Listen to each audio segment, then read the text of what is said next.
I think that I think that Norman Finkelstein here is too gracious to even capitulate to the standards.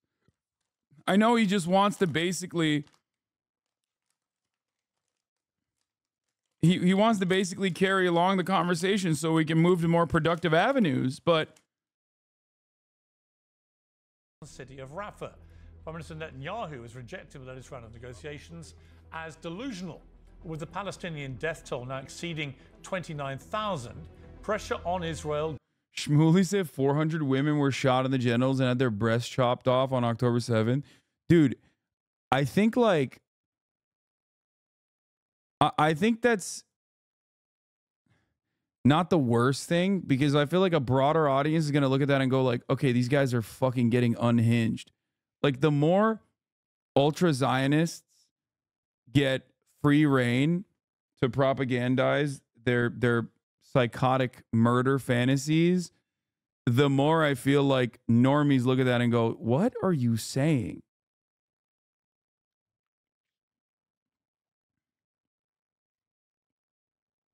He also said they were playing with the titties like soccer balls. I can't tell if you're joking or if he actually said that. Oh my God. Did he actually say that?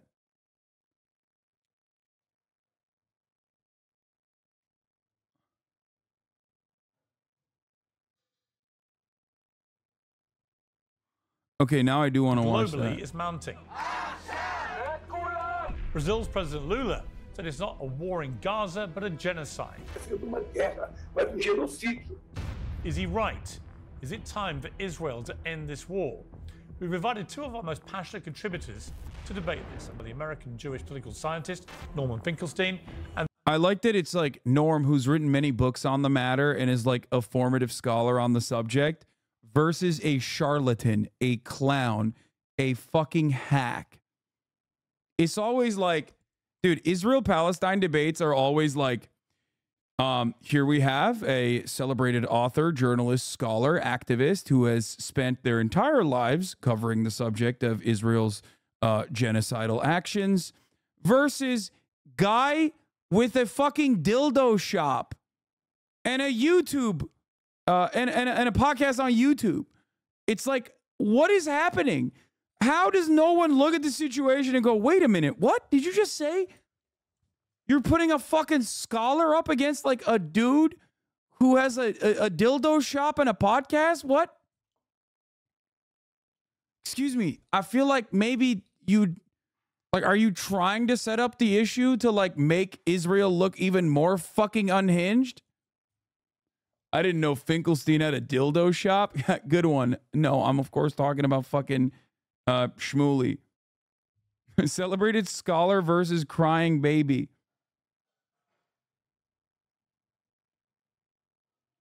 Yeah, also, of course, like, yeah, they'll be like, here's the person saying Israel's doing a genocide. They are literally like, half the time they're like Jewish Israeli, okay? And have dedicated their entire lives to covering genocide. Like, they're like the foremost respected genocide historian scholar. Versus guy who has a lot of opinions and is going to be very loud and smarmy and annoying about them. What?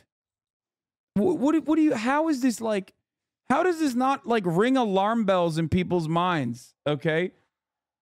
Celebrated scholar versus paranoid schizophrenic. Are you insinuating dildo shop owners don't have any relevant knowledge? In this circumstance, they do not. Okay? Yes, a dildo shop owner could be very knowledgeable on an issue, but at best, it's a fucking hobby when you're talking to an actual scholar on the matter. Like, I have been covering this issue extensively for many, many years. I have read a shit ton, okay? I would never consider myself a fucking subject matter expert in comparison to someone like Norm Finkelstein. Do you understand?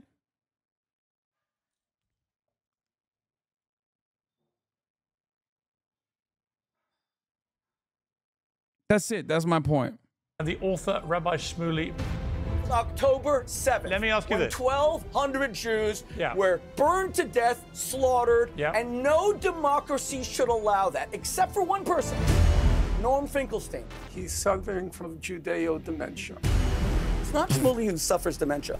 Rabbi Shmuley seems incapable of processing very basic facts. Do you think that, in principle, Hamas should stay in power? Answer the question. Allow me to finish. Your debating style is to drone on, coma-inducing. That's how you debate. You try to put your... Oh, you hit him with the expert level anti-debate cannon fodder.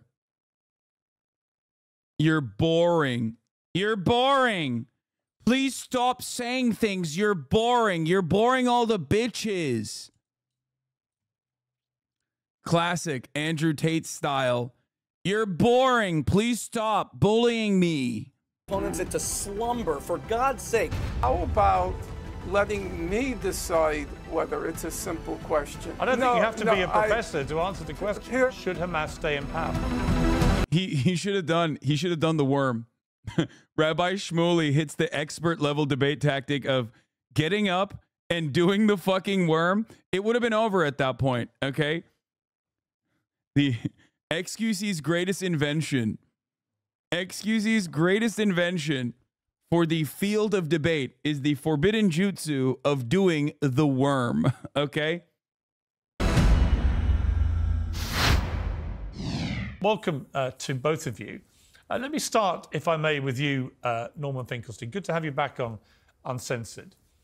Bro, this fit is abysmal, by the way. It is so bad, it's fucking up the white balance. Dude, look at this. Shit is blown out. Thank you for having me. We seem to be reaching a point here where something has to give. Either Israel stops obliterating Gaza and killing so many innocent people in the process, or I'm not sure what the alternative is. How do you read where we are with this war?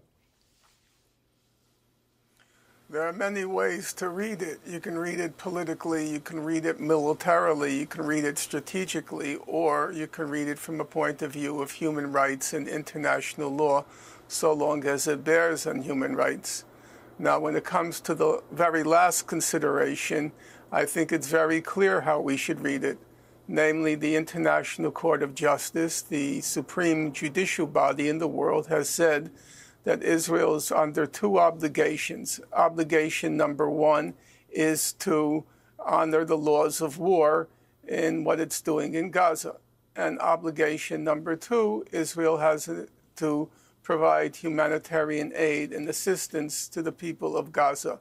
Those are its two obligations under international law. The court also ruled that Israel is plausibly committing genocide, and there is no evidence whatsoever, zero evidence, that since the court ruling, Israel has changed its tactics or its strategy in Gaza. So as of now, as we speak, Israel is still, by the conclusion of 15 judges in the International Court of Justice, 15 of the 17 judges, Israel is committing genocide or plausibly committing genocide, and it's not honoring its obligations as they were spelled out by the International Court of Justice. Okay. Rabbi Shmuley, you tweeted this morning when we booked you for this debate. You called Norman Finkelstein an anti-Semite. You said, "You have my word that, God willing, I will digitally decapitate, digitally disembowel, and digitally destroy him." Do you Normal think that was guy. the right kind of rhetoric? Dude, that's a really cool way to start this. Just a really cool way to start this to show how normal you are to the televised audience. Before you try and debate such a serious matter? First of all, thank you for having me back, Piers. It's nice to see you. And Norm, I hope you don't mind if I call you Norm. You can please call me Shmuley. Norman Finkelstein is on the show for only one reason. If the journalistic idiom that Jews are news is true, because Israel's this big, it gets this much attention, then how much more so Jewish anti-Semites get the brightest headlights. Norman Finkelstein is the foremost Jewish anti-Semite on planet Earth. He actually attacked his own parents, whose only crime was to be Jewish. Their entire family was annihilated in Warsaw. What? They're not victims. They hated Germans. And Dude, he's awesome. right off the bat being like, Norm Finkelstein is a self-hating Jew. He's a Jewish anti-Semite. And then following that up by disrespecting his commentary surrounding like carrying on the message of his Holocaust survivor parents. Incredible. Never has a man been so Israel without actually living in Israel. Because if I'm not mistaken, Shmuley is like, he lives in like New Jersey or some shit, right? Like he's not. He is so like, not pleased. He's from Florida. He is so, he's giving Israel. Okay. He is so Israel here. I mean, he's draped up like the flag here anyway. Okay. And it's fucking hilarious.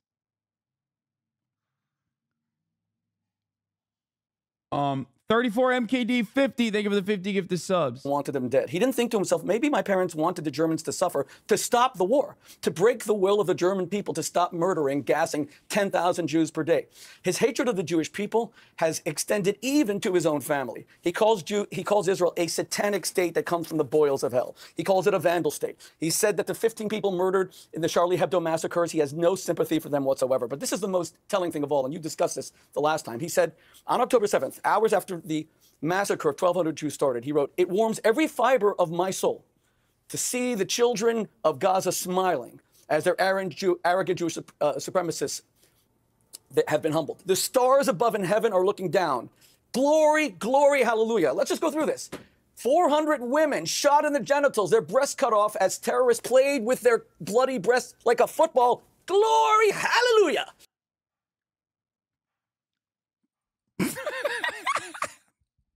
What?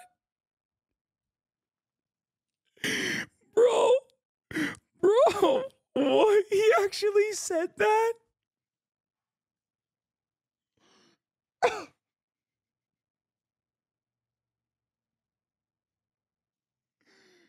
Yo, he's like, there's no difference between interviewing the crazy guy at the fucking subway station, man, at that point. He said 400 women's breasts were cut off and the terrorists played with their bloody breasts like a football. I'm sorry. You're on crack, dude. Like, what the fuck? That is so unhinged. Dude.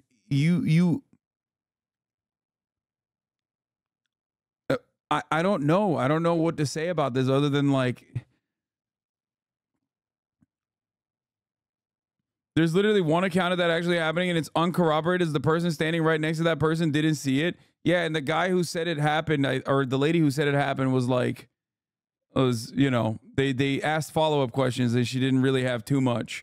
And I think saying 400 women had their breasts cut off and were played like a football. I mean, you just don't give a shit about anything at that point. Yeah, that's 800 titties that were cut off. Like, I feel like mathematically, I don't think there's enough time in the day even to be able to conduct such operations. That's so many. Okay. It's just fucking, yeah, one third of the Israeli casualties were women whose breasts were cut off. And then they just sat around and played football with the breasts.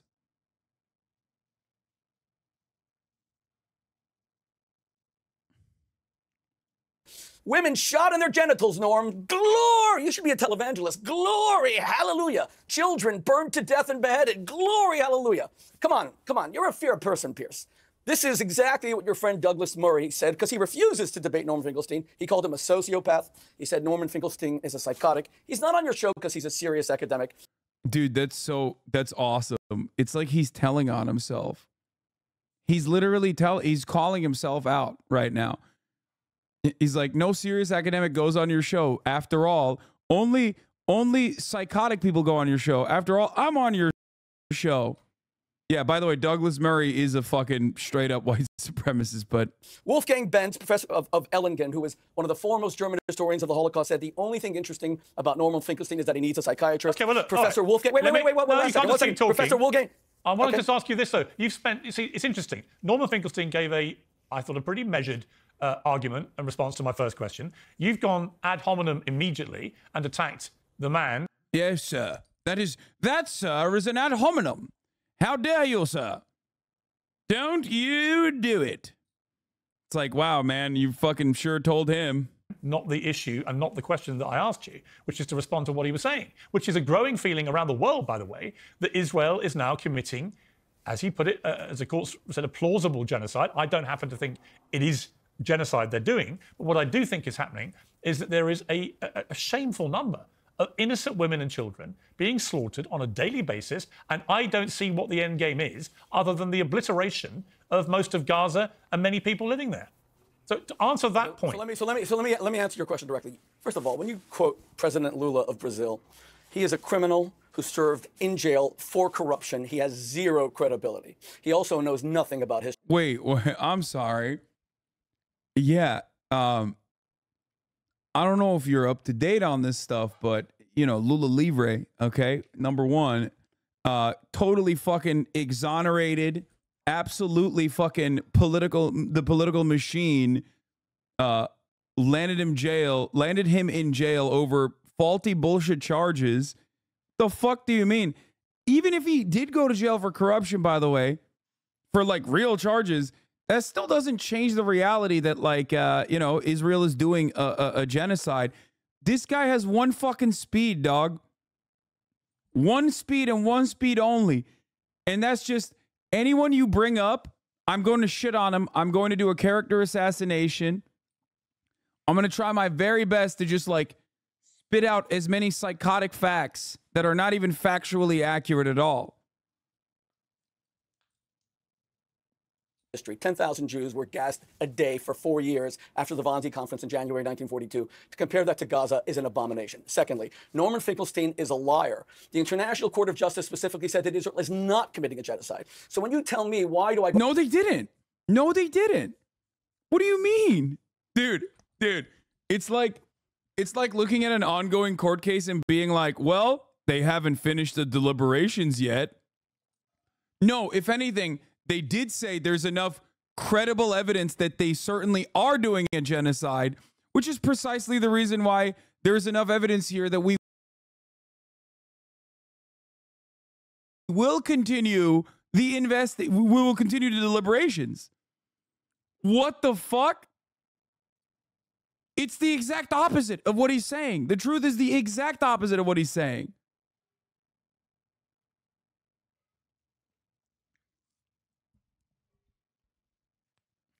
Go after ad hominem. I'm questioning his academic credentials. He just lied on international TV. He didn't say a single thing about his academic credentials, by the way. South Africa sued to get the ICJ to declare that Israel's committing a genocide, and they said they're not committing a genocide, and they said they would not stop the Israeli offensive. That is a straight-out lie. Okay, well, all right. If you're going to call everyone in my Zionist Jewish community has Shmuley's take on the court findings is actually so delusional. Dude, that's so funny. It's like, yeah, listen, guys, listen. Yes, the judge said that I would be released on bond until my court date, but that basically means that I'm vindicated. I'm perfectly innocent of the charges. That's what that means, right? As the deliberations continue. My man took innocent until proven guilty to be the most maximum position. He took the innocent until proven guilty to the maximalist position that you can, which means you're innocent. Because, you know, guess what? I haven't been proven guilty yet. The presumption of innocence means that I'm technically innocent completely and utterly. Wait, no, hang on. No, if you're going to call him a liar, amongst other things you've called him, I'm going to go back to Norman Finkelstein and get him to respond to that. Would you like me to respond now?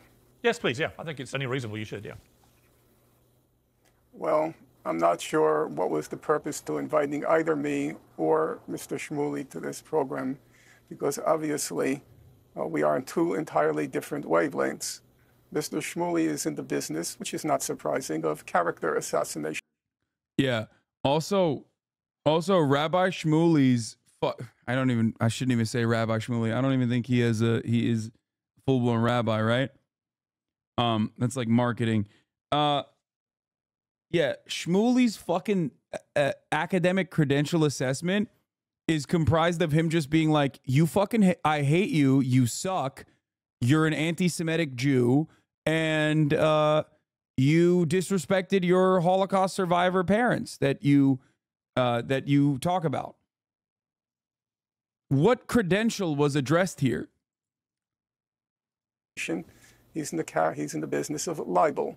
That's his job, because where he have to confront the facts, he would be in a very difficult situation. So let me make one clarification. None of my remarks bear on my personal opinions. I simply am repeating. He's a rabbi, by the way, ordained in 88. No, but isn't what do you call it? He doesn't like operate in a synagogue at all, right? Like, I'm pretty sure. What the documentary record shows. Now, according to Mr. Shmuley, I am a liar because, according to Mr. Shmuley, the International Court of Justice explicitly concluded that Israel was not committing a genocide. Now, I would say that Mr. Shmuley is suffering from what I would call a Judeo-dementia, because there is no possibility on earth that any rational human being could have read the opinion or the ruling rendered by the International Court of Justice after the South Africa application and after the oral proceedings. There is no possibility on earth that any rational person can conclude that the International Court of Justice ruled that Israel was not committing a genocide. So we now have two difficulties. Number one, Mr. Shmuley seems to think his purpose of being on the program is to personally attack me, the Latin term ad hominem attacks. Number two, Rabbi Shmuley seems incapable of processing very basic facts. If Mr. Shmuley believes that the International Court of Justice ruled explicitly that Israel was not committing genocide, if that's what he truly believes, then I would say he's suffering from some form of Judeo-dementia. Okay, let me bring in... May I respond? Yes, you may, yeah. Okay, thank you, Piers. You know, it's interesting, Piers, that you and Norm are saying that I went ad hominem. No, I did not. I quoted his own words of Jewish and... I did not go ad hominem when I said you're an anti-Semitic Jew. That's so funny. Yeah, no, I was simply questioning his credibility as an author and an academic when I said that. Anti-Semitism, vitriol, which are so extreme that they're shocking. I told you, he called his own parents haters of Germans. Not the Germans hated his parents and annihilated his family. His parents hated the Germans. But now he just now says, I suffer from Jewish dementia. Notice, it's not Shmuley who suffers dementia. It's always Jewish dementia. It's always Jews. Norman Finkelstein has now accused Israel of 5 different genocides. 1982, he accused Israel of genocide in Lebanon. It went on 2006, 2009, 2015. Now, this is the 5th. That means we Jews, I always thought Jews suck at sports and PR. We suck at genocide because we've attempted it 5 times, and yet in all the Arab-Israeli wars, Jews and Arabs together, the numbers that have died, including terrorists, are less than 100,000. Bashar al-Assad next door killed 600,000 in 2 years. We Jews... Bro, why would you admit that? That is a horrible point to make. Bro, he literally said, dog, we've only killed 100,000, man. It's like, come on. That's insane. That is such a bad thing to say. Dude, this is a textbook representation of what happens when you smell your own fucking farts for far too long and you're surrounded by people who are like-minded and don't try to do a little bit of fucking massaging of your narrative. That is a wild thing to fucking openly admit if your goal and your point... Kaya, come here. Kaya, come here. Come here, baby, good girl. if your goal is to say that Israel is not actually systematically trying to eradicate Palestinians, Jews ought to go to him and ask him, how do we finally do this? Because according to Norm, we've tried it for 30 years and we can't do it. In fact, since 1967, when Gaza came under Israeli control, the population of Gaza grew by 1 million people. How is that a genocide? Now, when Norm says that the ICJ said that Israel's committing a genocide, I repeat, Norm, respectfully, you are a fabricator. They said specifically that Israel has an obligation not to.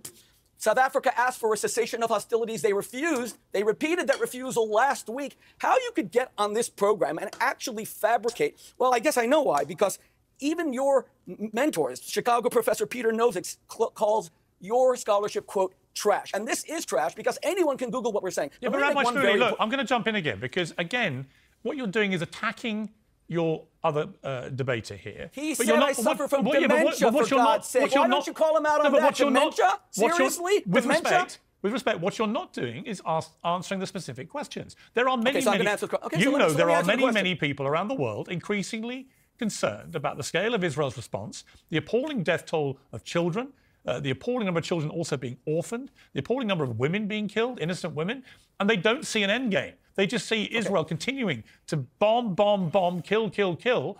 But how does this end? If the next stage is Rafah, which now has 6 times as many people in it as it did 4 months ago, and is a huge refugee camp, and you're trying to find just a few thousand Hamas amongst over 1.5 million people, then you're going to get even more people around the world saying this is a senseless way of conducting war. Now, what do you say? I hear you.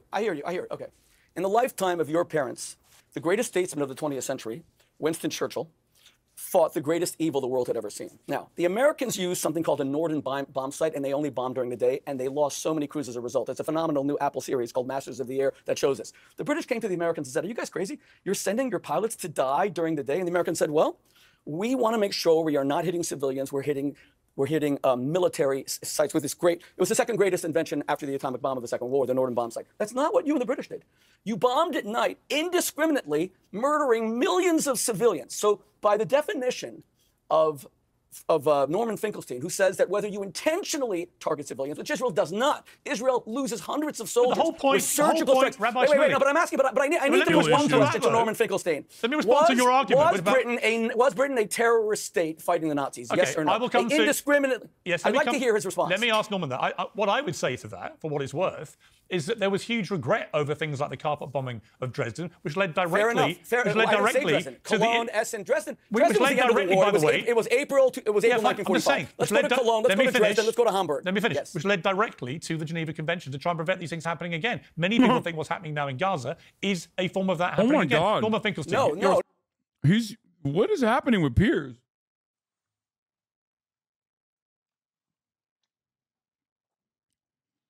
The fuck? This is legit, like, shocking.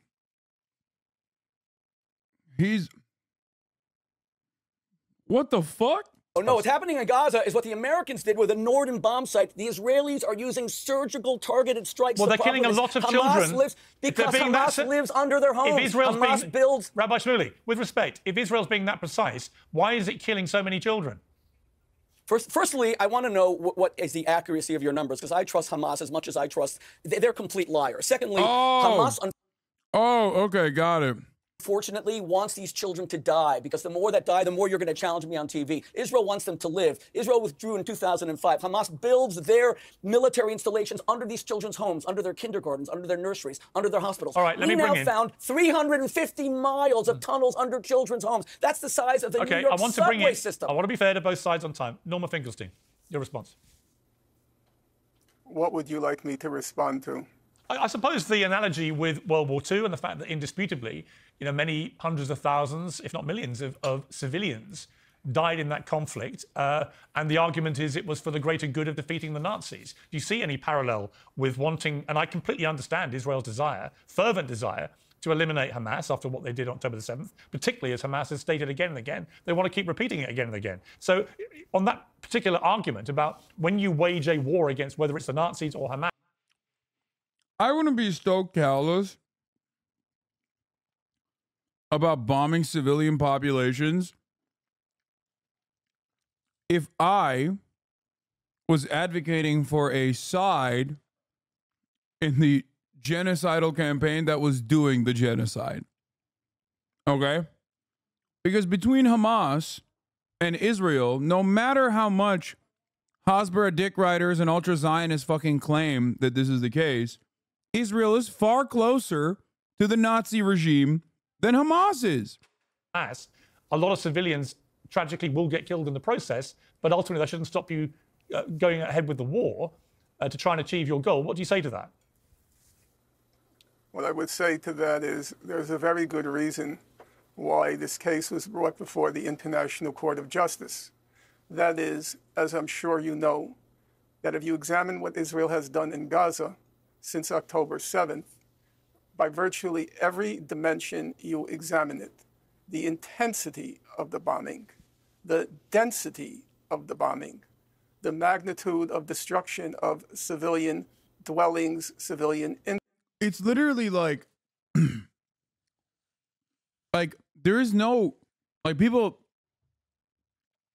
don't look beyond, like, oh, well, victims of the Holocaust, 6 million Jews, right? And the Germans were doing the Holocaust. The Nazis were doing the Holocaust to the 6 million Jews. So Israel, well, that's the Jewish nation state, right? So it's, it's just like whoever is attacking them is basically like the Nazis, right? And they don't realize that, like, no, dog, look a little bit, investigate a little bit further, just scratch the surface, and you will recognize that the systematic murder machine in this situation is not the fucking resistance movement of fundamentalists, certainly, but the resistance movement that they've designed under permanent occupation. It's the people doing the permanent occupation. There are no parallels between the quality of these two guys' answers. It's insane. Yeah. infrastructure, the percentage, the absolute number of children killed, the relative number of children killed to combatants killed, the percentage of women and children versus men killed, the number of medical personnel killed, the number of journalists killed, the number of UN workers killed. By virtually every dimension that you examine the conflict, by virtually any and every metric that you examine the conflict, Israel's assault on Gaza, which we should bear in mind is among the most densely populated places on God's earth, and it has been sealed off from humanity since 2006. As Giora Island put it in March 2004, Giora Island was the head of the Israeli National Security Council. He described Gaza, and I'm quoting him now. Hold on. Shmuley's going to insult Norm, cut him off, and then pull up his phone to show like a full photo of Gaza prior to October 7 and be like, does this look like occupation to you? That type shit. Let's see. As a huge concentration camp. That's not me. That's Giora Island, the former head of the Israeli National Security Council. So if you put all of these metrics together and you add in the context being a concentration camp in which half the people are children, 70% are refugees. If you add in the context and the metrics, there's a very good reason why Israel was brought before the International Court of Justice. Now, Mr. Shmuley has every right to question the authority of the numbers, the figures, and so forth. I am a strong believer in the right of Holocaust deniers to make a case before the public because, as John Stuart Mill once put it, we are all fallible, and being fallible, we have to always have a place in our minds open to the possibility that we are wrong. So, like Holocaust deniers, I do believe that Rabbi Mr. Shmuley should have the right to speak. However, granting that right, he has a very tall order. If a Holocaust denier wants to deny the Nazi Holocaust, he or she has to refute a vast corpus of scholarship attesting to the reality of the Nazi Holocaust. In the same way, Rabbi Shmuley, if he wants to deny that a plausible case for genocide can be made in Gaza, he has to refute a vast body of documentation. And that documentation ran, as it was presented by the South African application, it ran to 84 single-spaced pages with literally hundreds and hundreds and hundreds of footnotes. Now, that's the first hurdle. Are we really allow me to finish. Come on. No. Allow me to finish. Your debating style is to drone on, coma-inducing. That's how you debate. You try to put your opponents into slumber. For God's sake, you made your point. It's time for me to respond. That's a dialogue. No, I'm not dominate this debate like you did with Alan Dershowitz, and you dominate. You took 3/4 of the time. I won't allow it. Now, let me respond. First of all, Piers, I'm glad that Norm has at least had the intellectual honesty to concede the first point, that the ICJ, the International Court, never ruled against Israel. Now notice he's saying that South Africa brought the case. They lost the case, first point. Because I've been attacking his credibility. For you to say, Piers, I'm attacking him ad hominem, his personality, I'm not. The question is whether this man is a scholar or not. He has no tenure. He was denied tenure at DePaul University. He is only known because he's a Jewish anti-Semite. Now, number two, this is the 5th time he accused Israel of genocide. He started in 1982 in Lebanon. Now, what does genocide mean? It was coined by a Holocaust survivor in 1947 named Raphael Lemkin. Geno is an ethnicity. Side means murder. It is the murder of an ethnicity. Norm needs to make the case that Israel is slaughtering Palestinians because they're Palestinians and Arabs and Muslims. Well, then how does Israel have 1.9 million totally safe? Well, he doesn't need to make that argument. Israel has made that argument for him. Pretty much every single person has seen it as well. You can fucking claim about, the mistreatment of Palestinian citizens of Israel or whatever the fuck. Wait, is he an Armenian genocide denier? He might be. I've heard that a lot too. Yeah, Armenians in Istanbul were not killed in the Armenian genocide. So it doesn't count.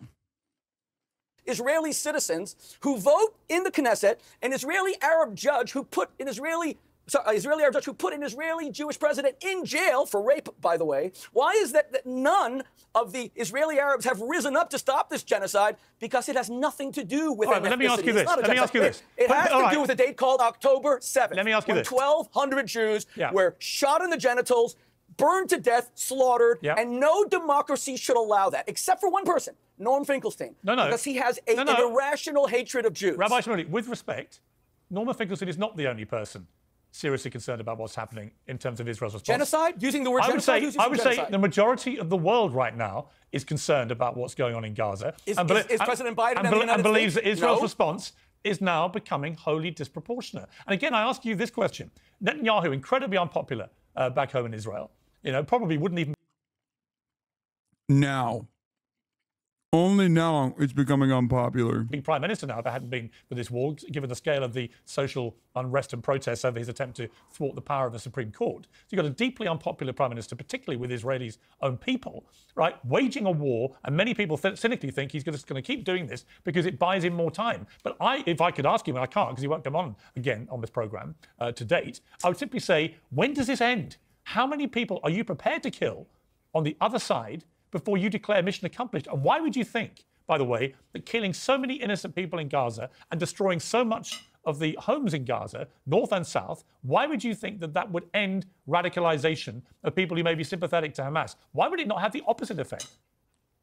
When I saw you face-to-face in your studio in London a few months ago, I told you I think that you've been fair on this conflict. So I respect your question, and I want to take it seriously. First of all, Netanyahu's unpopularity means nothing. Churchill destroyed the Nazis, saved Western civilization, and immediately was kicked out by the British. He actually lost the election, as you well know. So that means nothing. It doesn't mean Churchill wasn't a great man. It means nothing. Number two, let's say, for example, look where I am. I'm in the beauty of South Florida. This is where I grew up. Imagine that 6 million Jews living in Israel. Bro. It's so funny to constantly bring up Churchill because Churchill also did a genocide. Like literally, definitionally.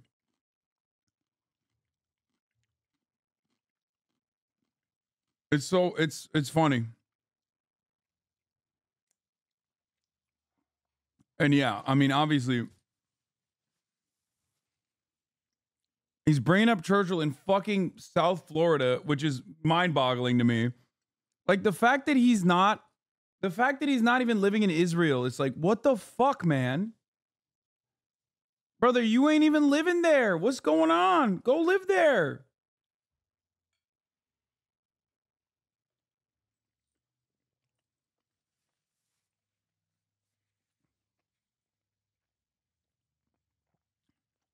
Why are you dick riding us so hard while talking about, but while you're still living in fucking South Florida? They'll say, you know what, we've had it. We've tried this state 75 years. The whole world hates us. They want to kill us. We have people like Norman Finkelstein calling us satanic, saying that we come from a boil of hell. We have Norman Finkelstein saying that he cheered hallelujah when the women were shot in the genitals and raped. So we're going to move to South Florida. They do a deal with Biden. Biden says, you know, it's cheaper for us to just move you guys to beautiful Florida than it is to give Israel. And Israel disappears, God forbid, in a very humanitarian way. No one dies. Now you're left with no Israel. Will that change for one moment, Piers? All of the women in Gaza now under Hamas, the teenage girls who have tires put around their heads who are burned to death by their brothers because they have sex before marriage. Will it change the fact that LGBTQ Palestinians have their genitals cut off and are castrated? Will it change the fact that any political protests on the part of Palestinians, no Israel anymore, against Hamas, have them shot 20 or 30 at a time by hooded terrorists? Will it change the fact that Palestinian Authority officials, their fellow, are thrown off rooftops by Hamas, who did this in 2006 in a coup? Will it change the fact that there isn't one Arab... Bro's now fucking doing ad hominems against Palestine. It wasn't enough that he was doing it against literally anyone and everyone that was brought up. He just swapped it over to like just Palestine in general. He's not going to stop, dude. This man is a machine. He's like, listen, Piers, you know what would really solve the reactionary tendencies that the Hamas has? You know what would really save those LGBT Palestinians? Mark 84 JDAM precision-guided munitions dropping 2,000-pound Mark 84 bombs on top of their place of business, their places of worship, their homes, their schools. This is how you completely eradicate all matter of anti-LGBT crimes in Gaza. That's how you do it. Democracy. Will it change the fact that in Syria, 600,000 Arabs, 600,000, Norm Finkelstein doesn't give a damn about them, were killed between 2011 and 2014. Israel is not the problem. Arab dictatorships, tyranny. Would it change the fact that Ismail Haniyeh is worth $4 billion? Would it change the fact that Khalid Mashal is worth $7 billion? It would change nothing. If Israel left the Middle East, the Arab world is still in crisis, killing teenagers, killing LGBTQ, destroying democracy, all dictatorship, kleptocracy. You have Mahmoud Abbas, who's a billionaire. You have Yasser Arafat, who not only died on the Forbes 400 richest men in the world, which is shocking, but his wife still lives in a penthouse paid for by the Palestinians in Paris. And one final thing. Dude, what are you saying? What does any of this have to do with Israel doing a genocide? It's like, dude, this is literally always the same playbook from reactionaries. Like, always. It's like, oh, yeah? What about black on black violence, dude? If cops weren't killing black people, well, then black on black violence would still exist. And it's like, okay, so don't you think the responsibility of the state is to alleviate some of the socioeconomic conditions that create violent crime? Why are you exacerbating it? Like, the argument always makes no sense to me, maybe because I'm so fucking brain broken from seeing this dialogue tree play out over and over and over again. It's like, are you trying to say that, like, that's why you're killing Palestinian babies? Like, you're killing Palestinian children, 14,000,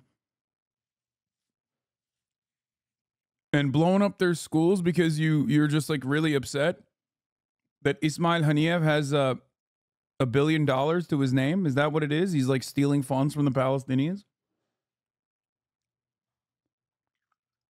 How is this a justification?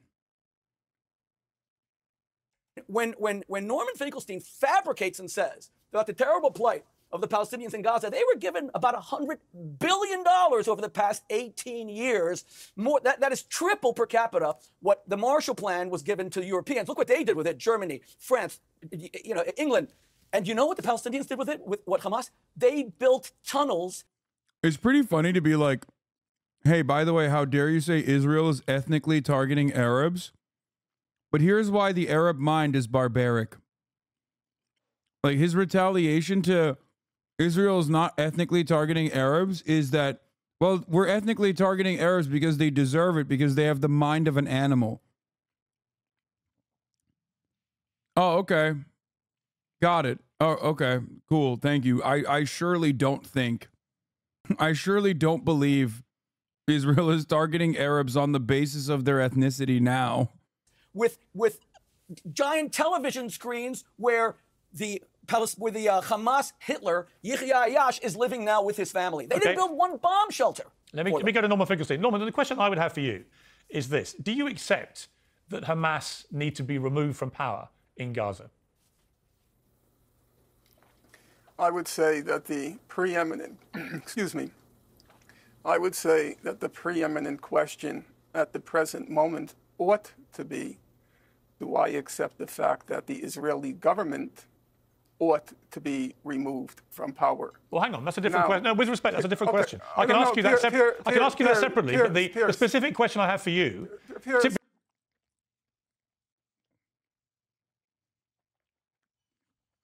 That's crazy.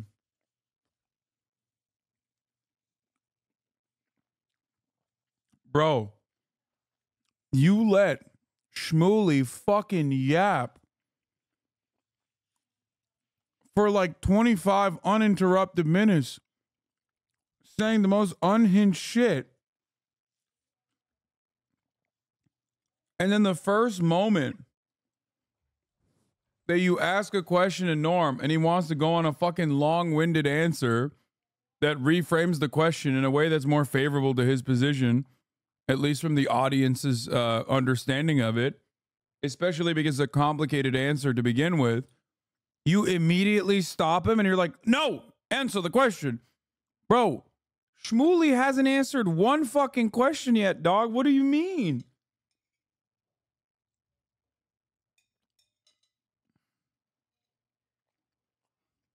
Particularly given what you said after October the 7th, is simply, should Hamas remain in power?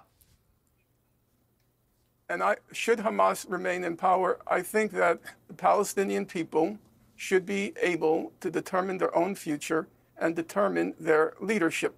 That's just the basic democratic. Beautiful answer, which is my answer as well, for the record. Joel Siverud, thank you for the 25 get the subs. Man, this guy is peppering me today. Joel Siverud.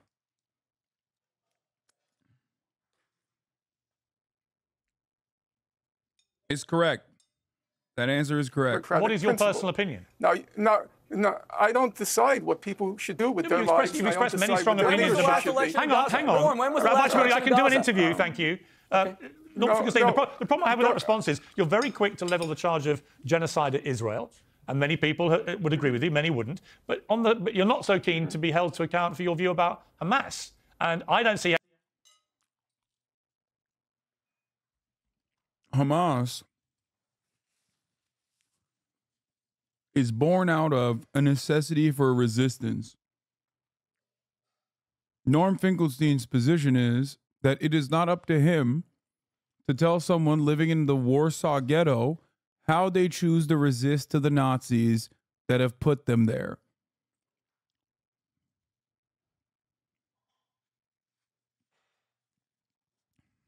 That's for later. Okay? That's it.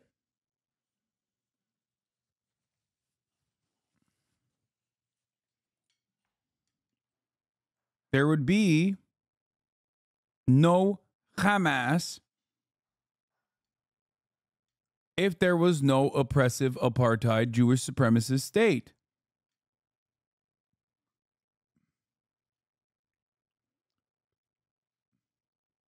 How anyone, after what they did on October the 7th, could possibly conclude they should stay in power. I spent months trying to describe to all of you how Hamas came to be and how they rose in prominence, how they garnered more sympathy and influence. It is a direct result of the violence that the Palestinians experience from the apartheid state. Like, they wouldn't even have the sheer numbers that they were able to get to if there wasn't a real purpose. It's so stupid. It's so silly to talk about this if you don't have a legitimate, inherently phenomenally reactionary, phenomenally racist position on the existence of Arabs. If you don't believe the Arabs are like rabid, violent dogs, okay, if that isn't your predisposition, it's a pretty easy thing to understand. It's like, no, these guys, they're not operating on like unfettered anti-Semitism as the primary motivator. They're operating on survival.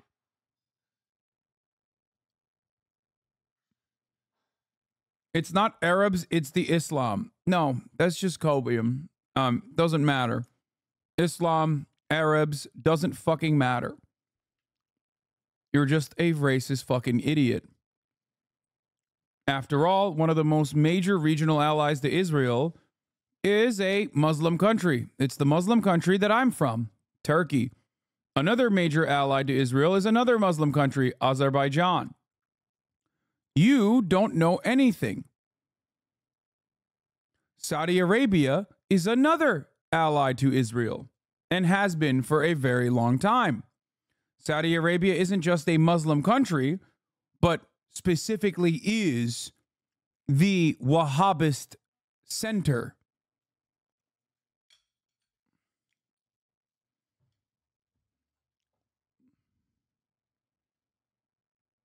It's bullshit. You come in here and you think you have an educated perspective on the matter. You look at the aesthetics of a situation and you add on your own learned racism and you apply it into a situation without ever thinking about any of the other externalities, without ever thinking about any of the other factors at play. This is, unfortunately for you, a stupid way to argue. You are morally incurious. You're intellectually incurious. And you will shut out actual good analysis if you keep operating like this. I'm not saying you're a moron. I'm not saying you're doing it deliberately. I'm simply stating that this kind of bigotry, much like every other kind of bigotry, will shut off a decent way of analyzing any situation. It's very easy. It's maybe even there's this sedating element when you're like, oh, but I feel comfortable. It's like a warm hug. It's what I know. Of course they're doing this because they're anti-Semitic. That's how Islam is. They're barbarians. You have now completely shut out actual analysis. It's the, yes, intellectual laziness of bigotry. Don't do it. Piers, I don't want to have to redo the interviews you did with me. I was very clear about my opinion when you asked about October 7th. I was also very clear as to what I believe Hamas should or shouldn't do regarding its leadership or its current power in Gaza. I've not tried to evade any of your questions. Okay, well, just for those who, for those who may not have seen the previous interviews. For those who may not have seen our previous conversations, I simply ask again. That's fine. It is a simple question. Okay, should Hamas stay in power? Because Israel's whole argument is that they have to keep going with this warfare to eradicate Hamas. And my question for you is, do you think that, in principle, Hamas should stay in power? Well, Piers, I'm going to answer you because I never fear the truth, and I'm not going to try to evade your question. Let's take a simple metric. We'll take the question of children killed. Oh my On God, October answer the 7th, question. Should Hamas stay in power or No, not? these are Answer the answers to question. different questions. Just answer the question, Norm, for God's sake. You said you don't want to evade the truth. Should Hamas stay in power or not? Answer the question. Piers, either you're going to moderate the program or there's honestly no point in continuing. I do think it's You a very. have to I have to decide. say. I have to say. I do think it's a very simple question, and it goes right to the heart. No, it's not. It goes right to the heart. This is why you know he's a fucking disingenuous hack, by the way. Okay? Think about the level of moderation he applied to fucking Shmuley. And then think about like how aggressively he's pursuing this gotcha, which is not even a gotcha at all. Every single person involved in this process knows what the correct answer to it is. Norm Finkelstein already gave the correct answer to it.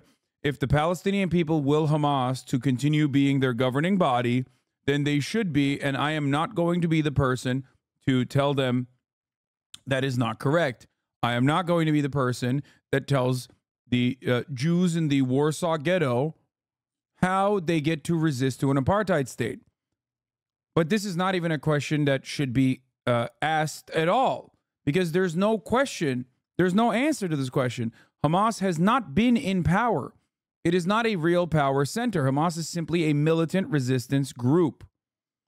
What are they resisting to is the major point of contention here. That should be what you're focusing your interest on.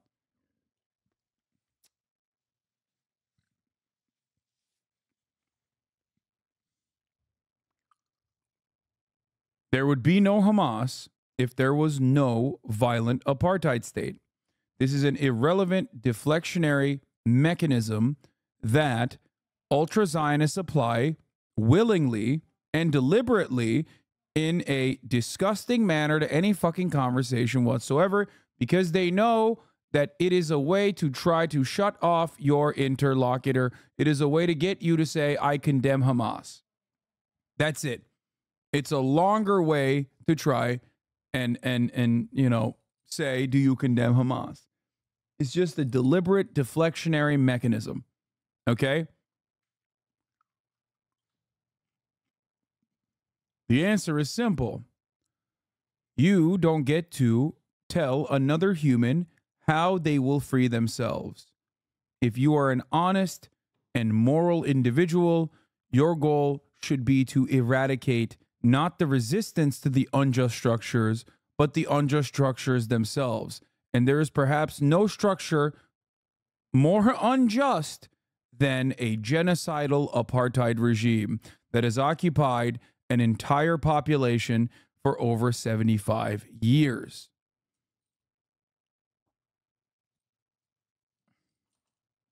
Heart of Israel's argument about why they are continuing to execute the war. Piers, how about letting me decide whether it's a simple question? How about letting me decide? Well, either Hamas stays in power or it doesn't, doesn't it? I don't think you have to be a professor to answer the question. Piers, there's a difference between whether or not Hamas stays in power and whether Hamas should be in power. So let me get into the stays in power is a military question. Should be in power, well, let's look at it. I say if Hamas, which is responsible for the killings of 36 children on October 7th, should not stay in power, then you must certainly agree, Piers, and I'm going to kindly ask you to please answer me. You must surely agree then that Israel, which has killed now approximately 12,000 children and is plausibly accused of having killed them in the course of a genocide. Now, I'm going to ask you, Piers, to please answer the question. What is your source for 12,000 children? What's the source? What is your source, please? Okay. What's your source? Well, it's the Palestinian Health Authority run by Hamas. We know that. Run by Hamas. Wait. No, Rabbi Shmuley, you don't interrupt. Scholar. This is actually an important question and an important moment in the debate. Continue, Norman Finkelstein. So I have to ask you, Piers, if you believe that Hamas should not stay in power because it killed 36 children on October. This is why I always joke and say I'm a lesser evil voter, which is why I'm voting for Hamas. it's a joke because I can't vote for Hamas, obviously. That's why I do it illegally in 2006, 2005, whenever the fuck the sham election happened. But the part that's actually as serious as a heart attack is the fact that, yes, the harm reductionist utilitarian argument here is voting for Hamas over voting for whichever the Israeli government is currently maintaining the apartheid. October 7, pound for pound, the casualties, the deaths, the murders, the atrocities that occurred are nothing in comparison to Israel's actions. It's true. And if you have an issue with that statement, then you just don't see Palestinians as humans. You only think Israelis are humans.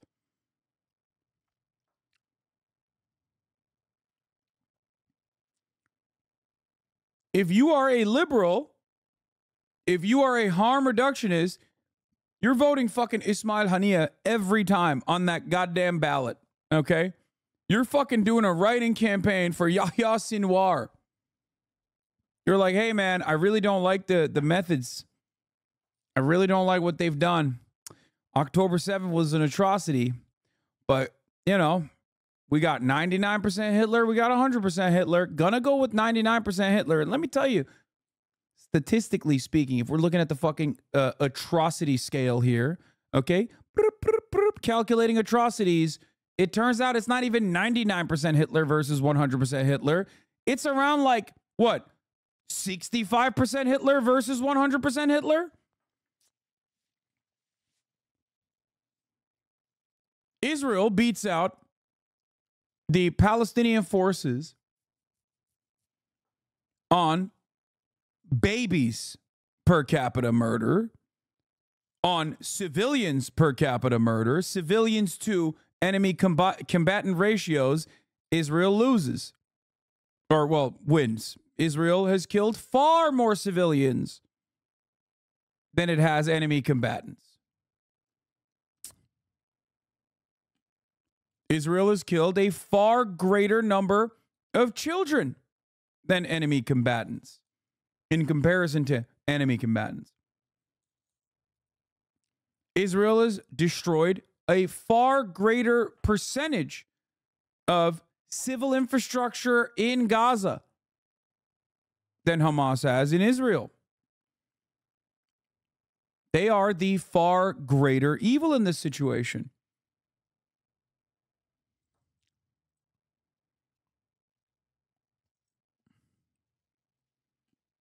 That's it. Vote Hamas for the lesser evil vote. What's your source, though?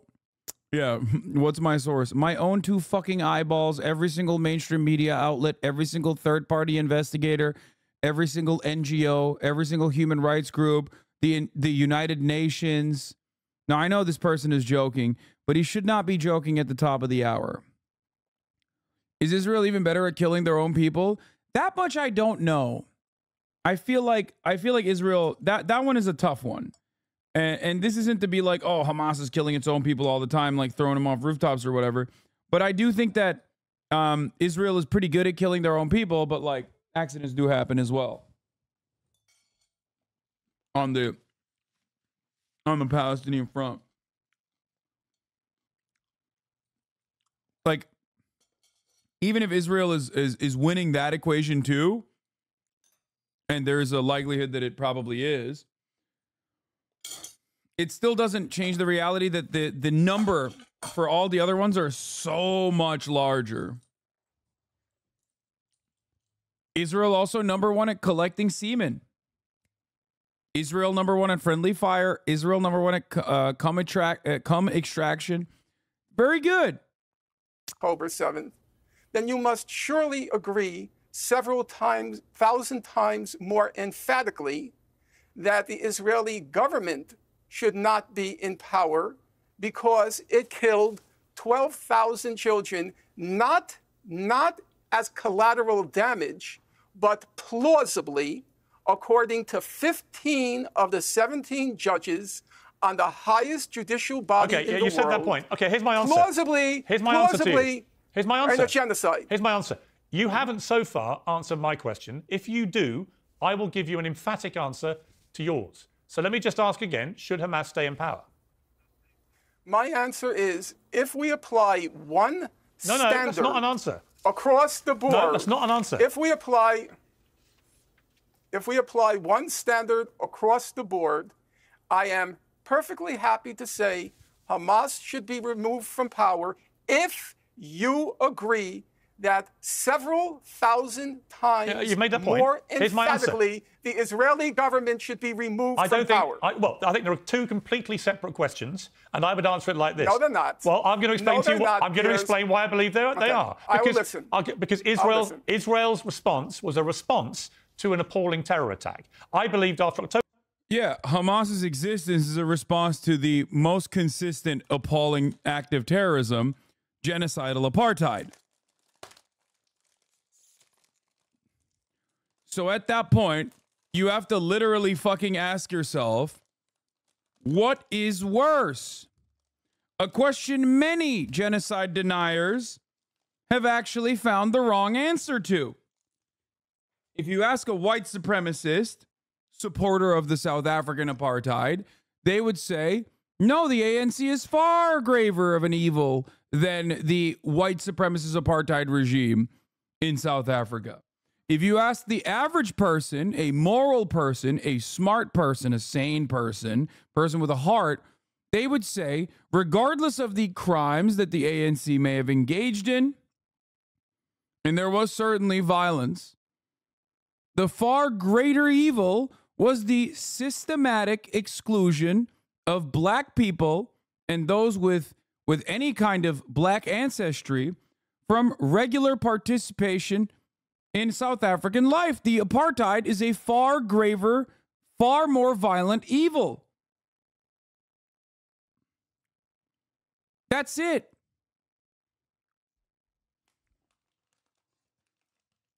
I think that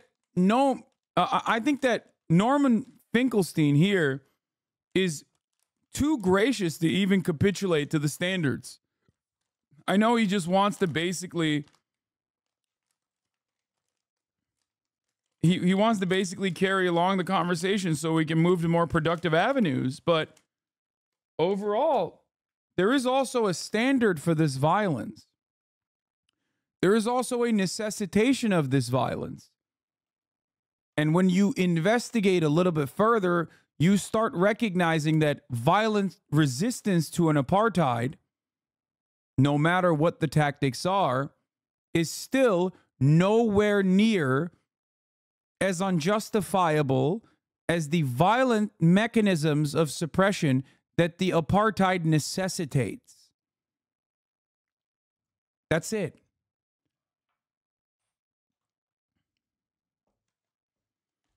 Because the standard of violence is set by the oppressor.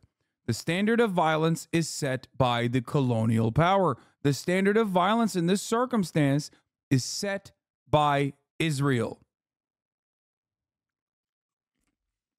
October the 7th, Hamas rescinded any right to continue having any power over Gaza and should be removed. The only debate would then be, how would that best be done? And I have serious question marks about Israel's response. In response to whether the current... Hang on. Let me finish my sentence, please. And in response to your question, Norma Finkelstein, about Israel's government, no, I do not believe they should continue, actually. I think this government has lost the faith of its people. I think Netanyahu in particular has lost all confidence and popularity with the Israeli people, who blame him for what happened on October the 7th. And so, no, I don't think they should stay in power, actually. I think both countries should have new leadership and new governments. That's my answer. But again, I just come back to you. Hang on. I don't equivocate either with the other. You can divorce the two questions. You can say, after October the 7th, should Hamas stay in power, yes or no? And then you can have a question mark about whether this current Israel government should stay in power because of the way they responded. They're two different questions. But you, Norman Finkelstein, so far... Well, hang on. Wait a second, Rabbi Shmuley. I just want to get one answer out of Norman Finkelstein. This is what really pisses me off.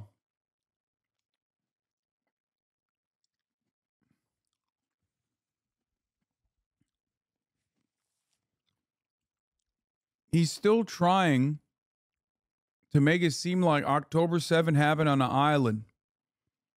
Like it was just an act of violence that simply happened because of anti-Semitism. Like Jew hatred is the motivation of Hamas and nothing else. And to that, I have to say,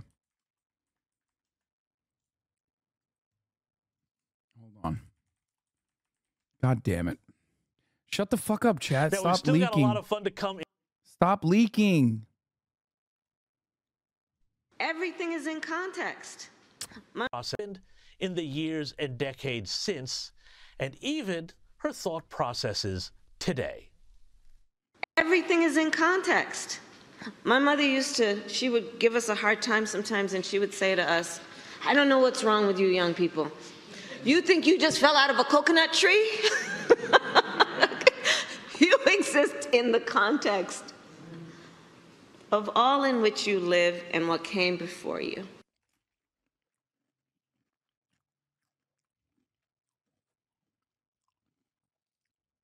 Piers Morgan, you did not fall out of a coconut tree, and neither did the Palestinian population. The Palestinian population existed within the context of all that came before it. You cannot talk about October 7 without talking about what came on October 6, what came on October 5, and what came far before it for 75 years.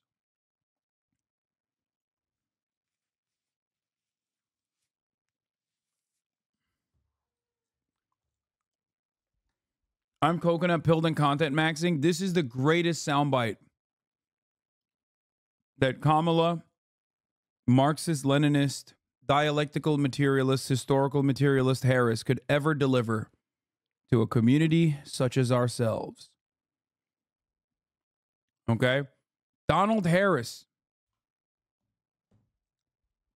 is thinking about no longer disowning his estranged daughter. That's right. Donald Sterling Harris, famed Marxist economist professor at Stanford University. You want to know who actually probably told Kamala about the coconut tree analogy? Maybe it wasn't his mom. Maybe it wasn't her mom at all. Maybe it was actually her father. I'm a truther. I'm a Donald Sterling Harris truther. For those of you who don't know.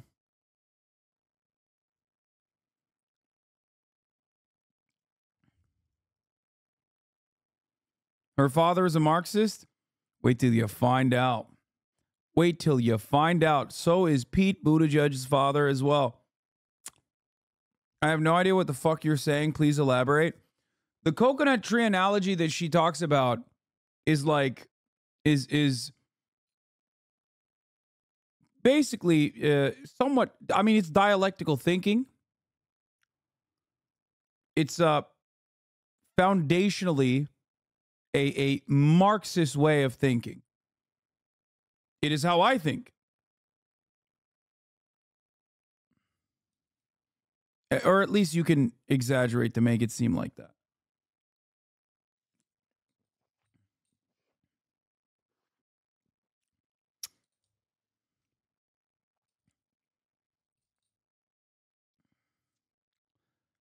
It's saying that we are determined by historical conditions. We don't live in a vacuum of abstract debate purgatory.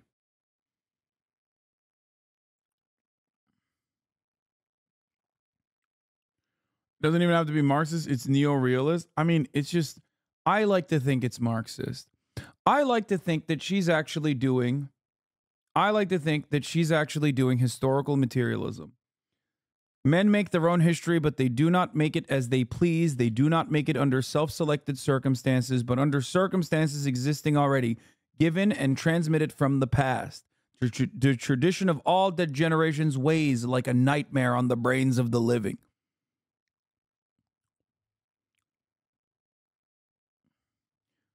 Or in simpler terms, you didn't fall out of a coconut tree. You think you fell out of a coconut tree? You did not. You exist within the context of everything that came before you.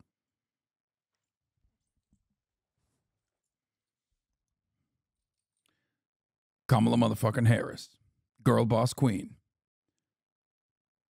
Finkelstein, as to whether you will answer my question about whether Hamas should stay in power. Piers, if you use a single standard across the board, then I accept your conclusion. So long as you're being morally as well as legally consistent, I have personally no problem with that conclusion.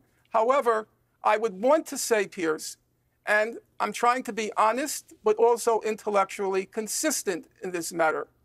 You said that Hamas disqualified itself from leadership because of the atrocity that was committed, or atrocities that were committed October 7th. Yes. Now, if you agree with the head of the National Security Council of Israel at the time in 2004, that Hamas is a huge concentration camp. I'm quoting him now. Gaza, you mean? Would you also agree that October 7th was a reaction to confining 1 million children in a concentration camp?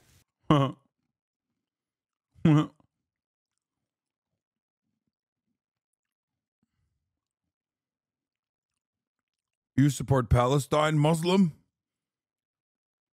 I don't know why you sound like an Oblivion NPC. You support Palestine, Muslim?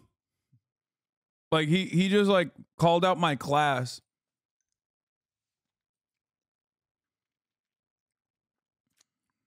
Stop in the name of the law.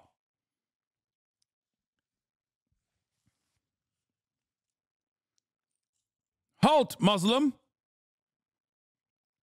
Okay, Piers, he's not answering the question. He never will. But Piers, I have to All be right, fair let me bring in Rabbi Shmuley, because he's been waiting patiently. More patient than you normally do. Every time, there's one main reason I wanted to do this debate, and Piers, thank you. There were 6 million Jews who were turned into ash and lampshades and shot, and they're in, graves. They have no voice.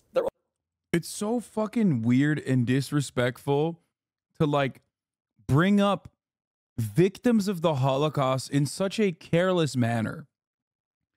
You are betraying the severity of the crimes when you, one, do it in this like charlatan style way that you're doing it, especially doubly fraudulent to do it to defend ongoing genocide. It's gross. It's triply fraudulent and gross when doing it against a person who is a direct descendant of Holocaust survivors, 2 Holocaust survivors.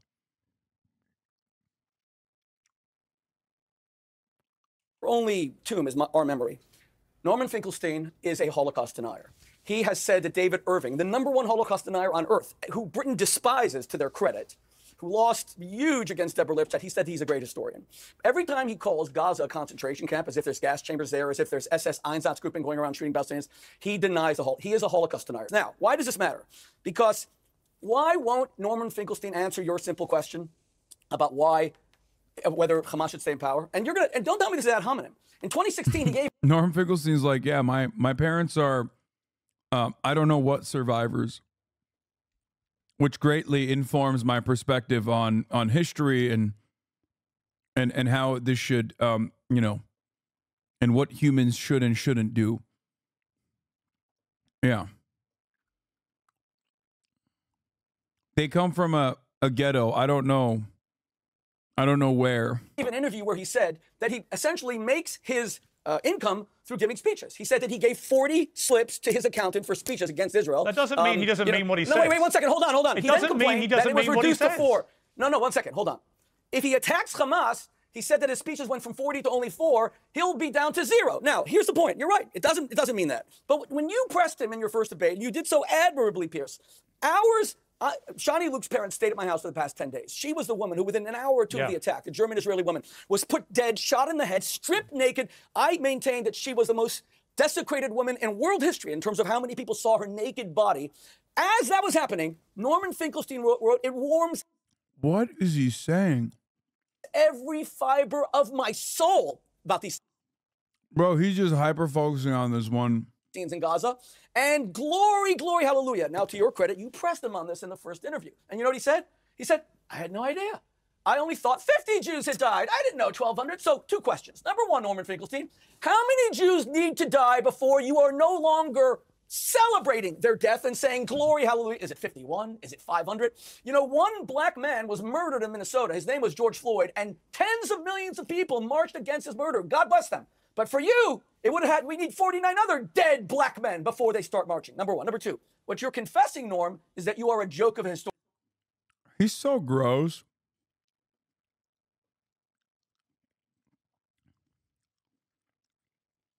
I think, like, if I'm Israel, I'm trying to stop this guy and, like, Rappaport from ever appearing on camera and saying pro-Israel things permanently. Like, seriously, like Alan Dershowitz, this fucking freak, Michael Rappaport, Amy Schumer, these are the best heroes of Israeli Hasbara. Like, this is so bad. It's just you are doing the exact opposite. If your goal is to defend Israel, just make sure E. Fartlow is nowhere near Twitter. Or pay them to say anti-Israel shit. Because honestly, this is having a reverse polarizing, negatively polarizing effect.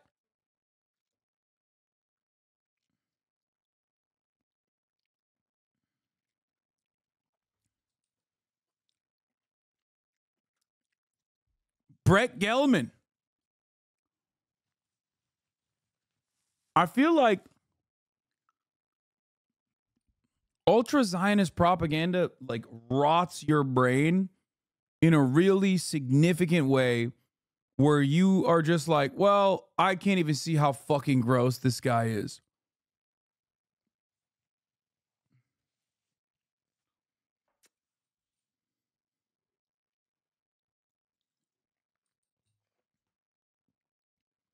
When is it anti-Semitic? When is what anti-Semitic? Like what I'm saying? I'm not pro-Israel, brother. In the words of a Twitter user who made fun of Kanye West after he refused to say something about Palestine, Kanye West decided being a Zionist is the most anti-Semitic you can be. So he chose to be a Zionist.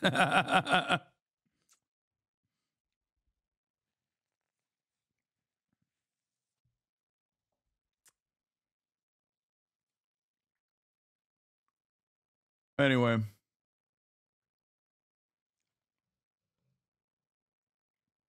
As a Jew, I have zero respect for others who blindly buy into Zionism. No, I get it. I totally get it, man. Listen, everybody is susceptible to propaganda. Okay? It's very powerful. That's it. Breaking through all of that and coming to your own conclusions requires a stroke of luck for sure and a shit ton of self-criticism. And I say this as someone who, as a Turkish person growing up in Turkey, who believes that the Armenian genocide happened, like you have to understand, like I grew up in that environment and it took a lot for me to shake that off.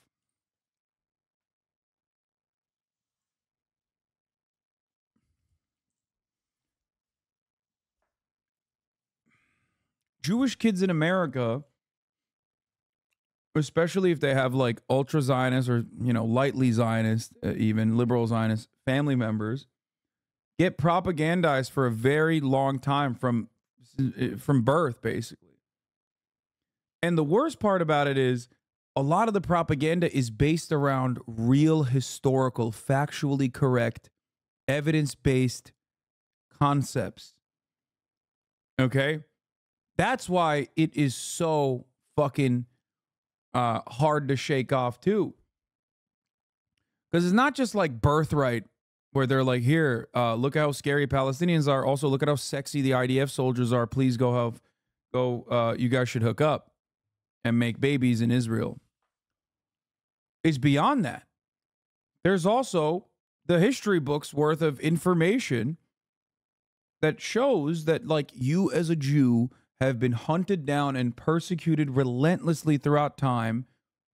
And you have to always remember that. And it can happen again. And look at how anti-Semitic people are. All of that is true. Every single part of that narrative in Jewish history is correct. That's why it's such a devastatingly effective strategy.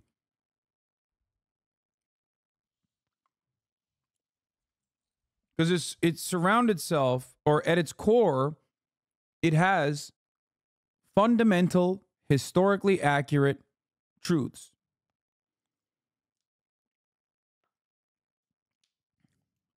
That's it.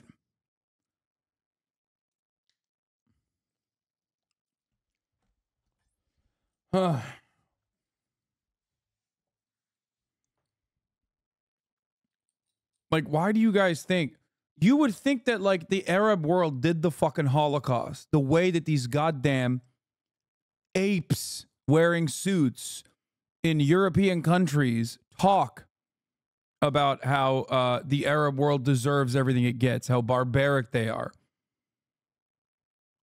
It's an abdication of responsibility by the Germans, for the record.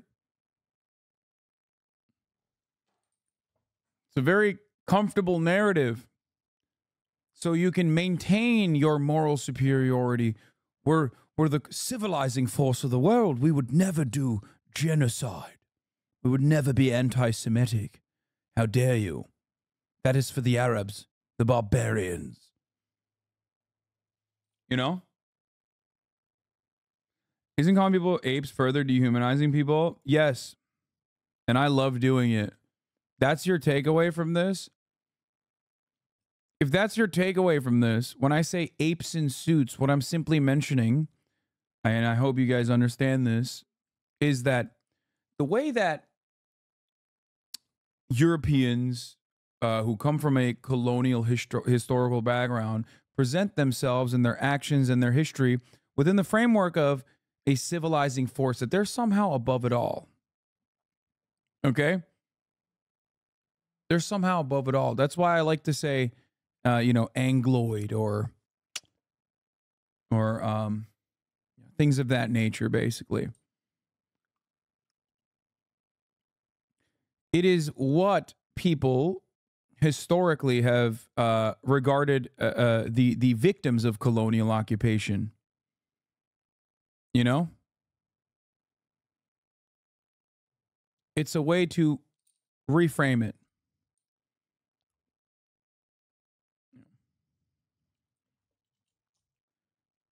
Intellectual gods observing and judging the vermin from above. Exactly. And yet, that's why I say ape in a suit.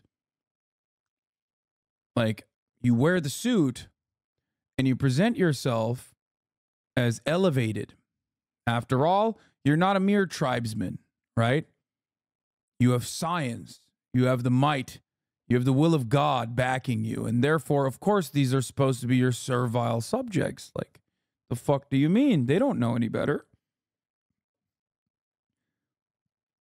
There is that air of superiority that a lot of people, especially the European mind, often finds itself susceptible to such ways of thinking. That's why I like calling Angloids apes in suits, because you are uncivilized.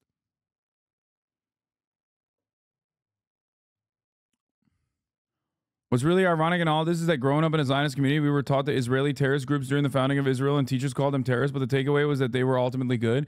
Yeah, I mean, Leahy, Stern Gang, openly called themselves terrorists.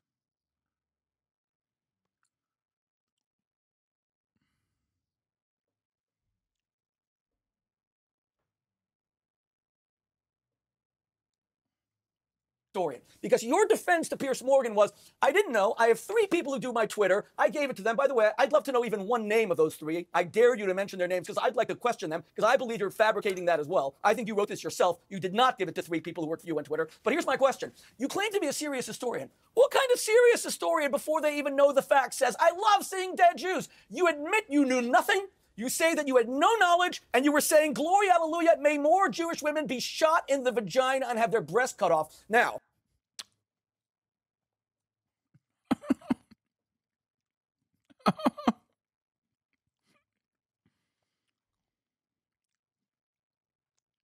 yeah, he said that, dude. That's crazy. later when Piers Morgan said to you, hey, Norm, at least take it off.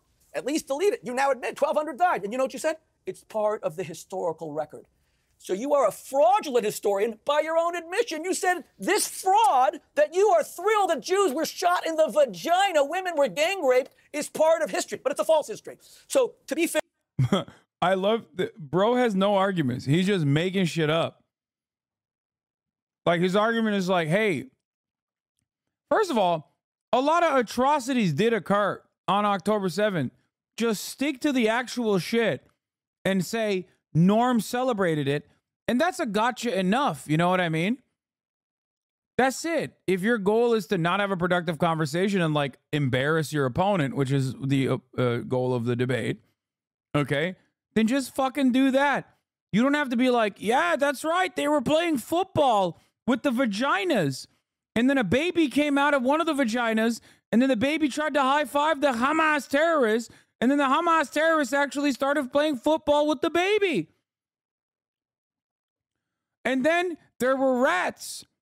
They were eating the rats. And then the rats were eating the babies.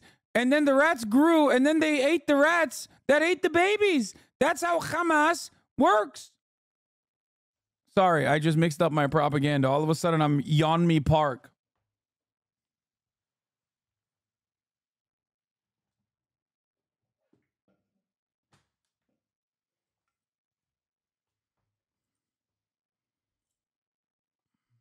Fair, Piers, when you tell me ad hominem, come on. The man either has credibility or he has no credibility. Okay. He has no tenure. Yeah, okay. Let me give the final word to Norma Finkelstein. That part is fucked up because he has no tenure due to Alan Dershowitz. People are going to clip that and say you're trivializing October 7. Yeah, I don't give a shit, dog. People say whatever the fuck they want. They say it anyway. Bro, people say I'm a fucking Vladimir Putin supporter.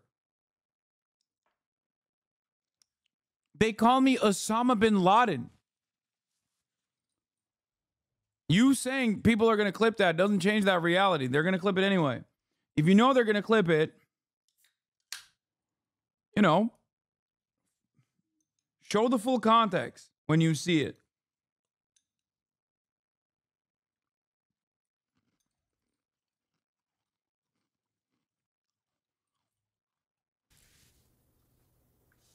The issue before us is Gaza.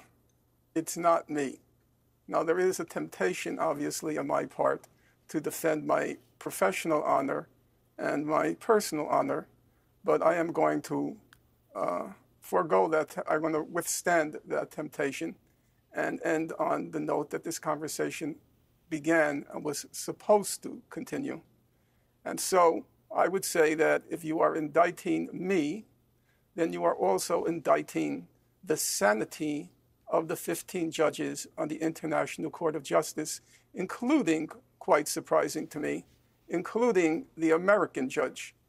Now, if you examine the proceedings closely, which I did, each judge had the option of including in their decision what's called a declaration. And the German judge did exercise that option and wrote a 5-page declaration in which he distanced himself from certain of the findings.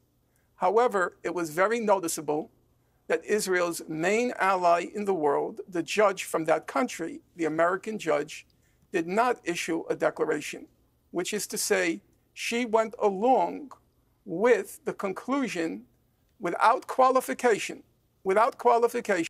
Germany as a country has like, since World War II, This is the worst Germany has been as a nation. Okay. Actually, unironically, I cannot think of another time where the immediate thought of Germany as a nation made me as disgusted outside of World War II.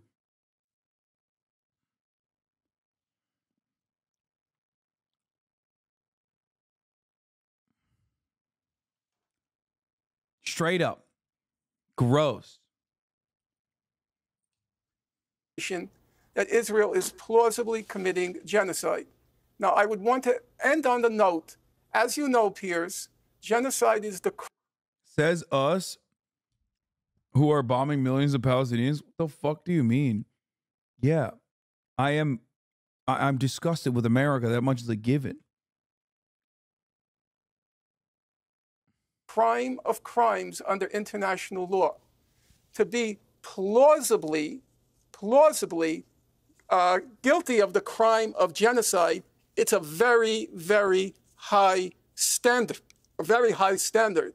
And it seems to me, require a very high degree of dementia to deny that crimes of on a vast scale are occurring in Gaza. Okay. Thank you. We're going to leave it there. That is a blood libel. That is a blood libel. It's a lie. The ICJ.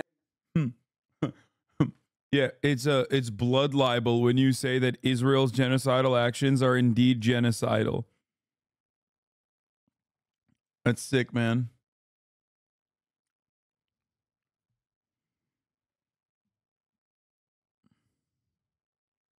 Never said that. That is pure blood libel. Norm, you may as well say that we Jews mix blood into of Christian children into our matzahs, poison the...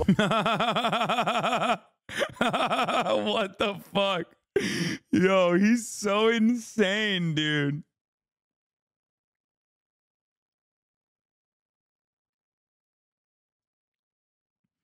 Shmuley celebrating the ICJ decision is literally just like when Virginia Jeffrey and Alan Dershowitz settled and the Dersh went on an exoneration media tour.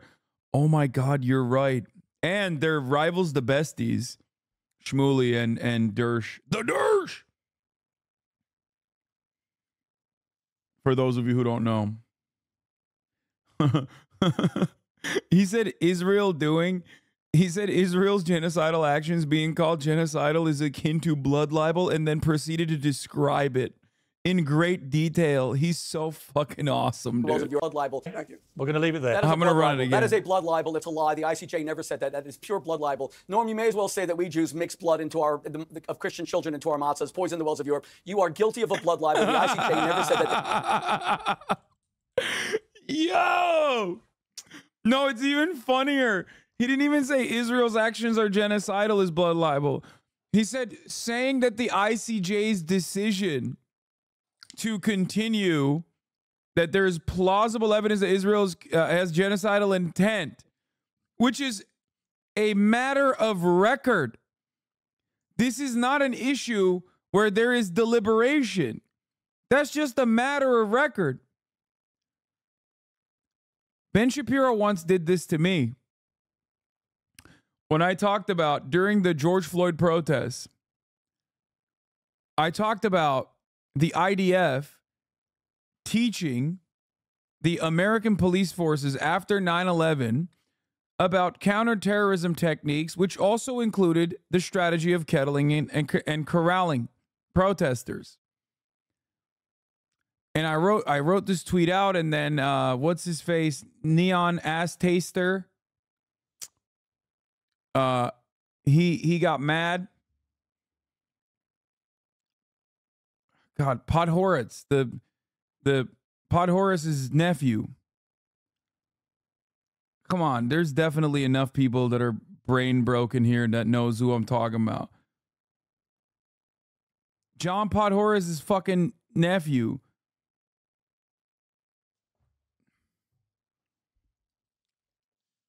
Oh my God, you guys are awful. You don't know anything. God damn it.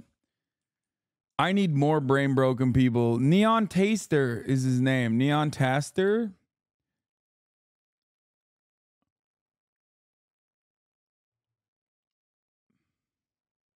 Or is it not Neon Taster? It is him, right? Yeah, Neon Ass Taster. Yeah, John Podhoretz is